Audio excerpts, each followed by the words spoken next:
For 34 hours, the vast majority of the more than 2 million Palestinians who live in Gaza had no way to reach the outside world or one another. They had no way to know whether their loved ones were alive or dead. Emergency phone lines stopped ringing. Desperate paramedics tried to save people by driving toward the sound of explosions. 100 people were left to die in the street. On Friday at sunset, 3 weeks into Israel's bombing campaign in Gaza, and as Palestinians braced themselves for an impending Israeli ground invasion, the weak phone and internet service that had allowed some semblance of life to continue inside the blockaded enclave was suddenly severed. Two American officials said the United States believed Israel was responsible for the communications loss, speaking on the condition of anonymity because of the sensitivity of the issue. Panic ripped through the territory. I felt that I had become blind and deaf, unable to see or hear, Fatih Sabah, a journalist based in Gaza, wrote on his Facebook profile on Sunday, after phone and internet service partly returned. Since gunmen from Hamas, the armed group that rules Gaza, burst through the border fence on October 7, killing around 100,400 people in southern Israel and taking more than 102 more hostages, according to Israeli authorities. Gazans say they have been living inside of a nightmare. In response to the attacks, the Israeli military declared a siege of the densely populated territory, cutting off electricity, water, and medical supplies as it rained down a relentless barrage of aerial artillery bombardments. On Sunday, the Israeli military said that it had expanded a ground incursion overnight and warned with increasing urgency that Palestinian civilians should move to the southern part of the coastal strip, although airstrikes have continued to kill people there too. The Israeli military also said that it was conducting airstrikes in Lebanon after at least 16 rockets were launched from there into Israeli territory. In Gaza, 47 aid trucks crossed the border from Egypt carrying water, food, and medicine, the most in a single day since trucks were first allowed in on October 21, but still insufficient compared to the levels of assistance that aid organizations say are needed. Ahmed Youssef, a 45-year-old civil servant who lives in the town of Deir el-Balah, thought the loss of electricity and water was as bad as things could get. But losing communications turns out to be far worse, he said. Not only could he not contact his relatives and friends, but he also was unable to reach the man who sells water to him or another man whom he pays to wait in line at a bakery for hours to buy bread for his family.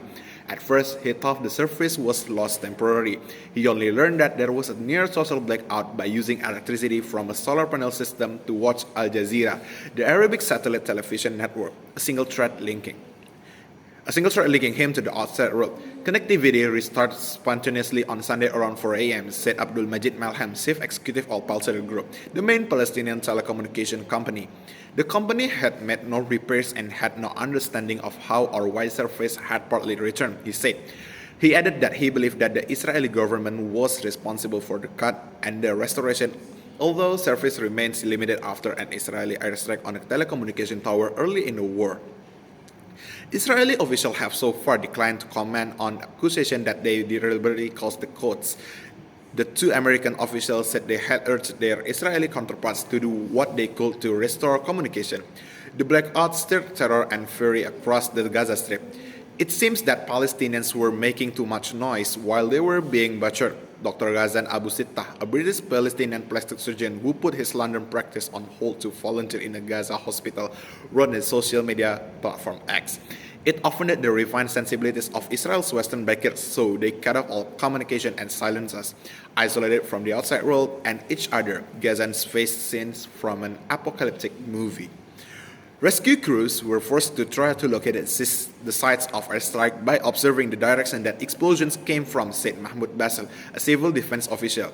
In other cases, volunteers picked up injured people and drove them to the hospital, notifying teams when they arrived of the location of the airstrike, so they could try to save others left behind, he said.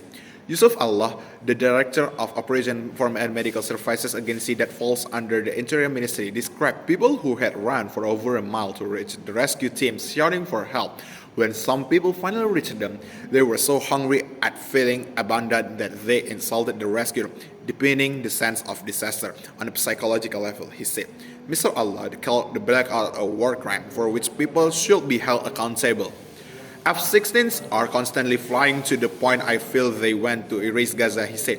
More than 8,000 people have been killed in Gaza since the war began, including more than 3,000 children, said Ashraf Al-Qidra, a spokesman for the Gaza Health Ministry. After communication returned, ambulance and civil defense crews found hundreds of dead and wounded people lying on the ground or trapped under rubble, Mr. Al-Qidra said in a news conference on Sunday. Thousands of people broke into warehouse run by the United Nations Agency that aids Palestinians, UNRWA, taking with flour and other basic survival items like hygiene supplies, the agency said in our news release on Sunday. This is a worrying sign that the civil order is starting to break down after 3 weeks of war and the tight siege on Gaza, said Thomas White, director of UNRWA Affairs in Gaza Strip. Tensions and fear are made worse by the cuts in the phones and internet communications lines, he said. They feel that they are on their own, cut off from their families inside Gaza and the rest of the world. Helmi Musa was among the few residents to have an internet connection on Saturday morning amid the widespread blackout. It did not erase his anxiety because he was unable to reach a relative with Palestinian SIM card who lived just miles away. Mr. Musa, 70, a retired writer, and his wife Basma Athia huddled together in their 9th-floor Gaza City apartment. The explosions were happening to our left, to our right, from all directions, he said. It felt like there were 1,000 airplanes striking inside Gaza, and it feels like there is no longer a limit to the madness of the imaginable. A few miles away from Mr. Moussa, Ahmed El Madoun stood on the roof of a hospital in Khan Yunis in search of a fleeting internet connection with an Israeli SIM card that he had purchased for a whopping $100. But the surprise just wouldn't stick. Mr. El Madoun, 26, an activist and journalist, was desperate to speak out amid the silence. I felt like our voice was no longer important, Mr. El Madoun said by phone from Gaza City on Sunday. It was like we were dying alone. Mr. El Madoun asked his 7,000 followers on X if they could help him source an eSIM card, a digital SIM that allows you to activate a cellular plane.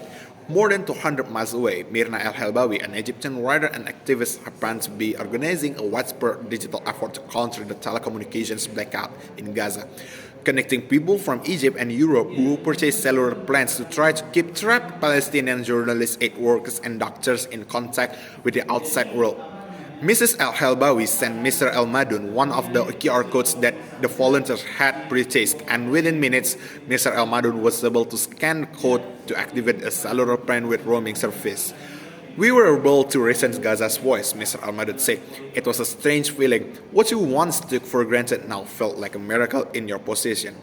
Mr. Yosef, the civil servant, has been hunkering down at home with his 2 daughters, listening to the sound of the bombardment. So far, they were unharmed, though he said he felt like something had broken during this war, one of many that Gazans have lived through. If I survive this war, my family and I will leave Gaza for good, he said. This cannot be our life. So, the Gaza blackout already for 34 hours, and that's all from me. Thank you.